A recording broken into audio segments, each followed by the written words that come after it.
পুলিশের কাছে অসম্ভব বলতে কিছুই নেই। এই প্রবাদই যেন ফের প্রমাণ করলো মেলাঘর থানার পুলিশ। দীর্ঘ 1 মাসের তল্লাশির পর বহু চর্চিত নাবালিকা ধর্ষণ মামলার মূল অভিযুক্ত পিন্টু রঞ্জন ঘোষকে গ্রেপ্তার করতে সক্ষম হয়েছে police.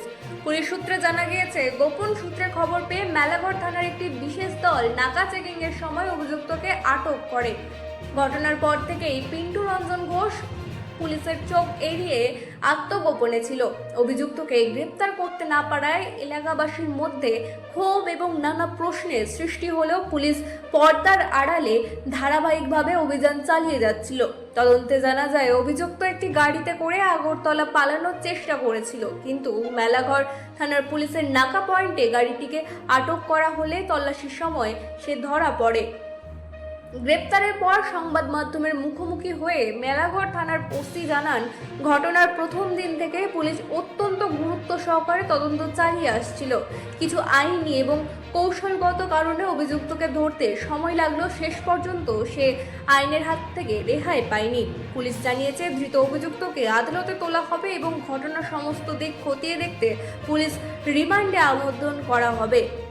Bureau report, রাতদিন news network. মূলত নাবালিকা এই থানায় একটা নাবালিকা ধর্ষণের মামলা অভিযুক্তকে আপনারা গ্রেপ্তার করেছেন। কোথা থেকে গ্রেপ্তার করছেন এবং তার বিরুদ্ধে স্যার কী মামলা ছিল?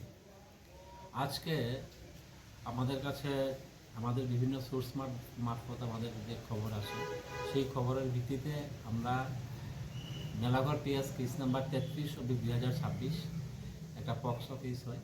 সেই কেসের 3জন আসামি ছিল। আমরা 2জনকে প্রথমেই অ্যারেস্ট করতে পেরেছিলাম। তো আসামি এই কেসের যে মূল অভিযুক্ত, উনাকে আজকে আমরা সকাল 8টা নাগাদ আমাদের থানার নাকা পয়েন্টেই উনাকে আমরা গ্রেপ্তার করি এবং আজকে আমরা কোর্টে মাননীয় আদালতে আমরা প্রেরণ করব।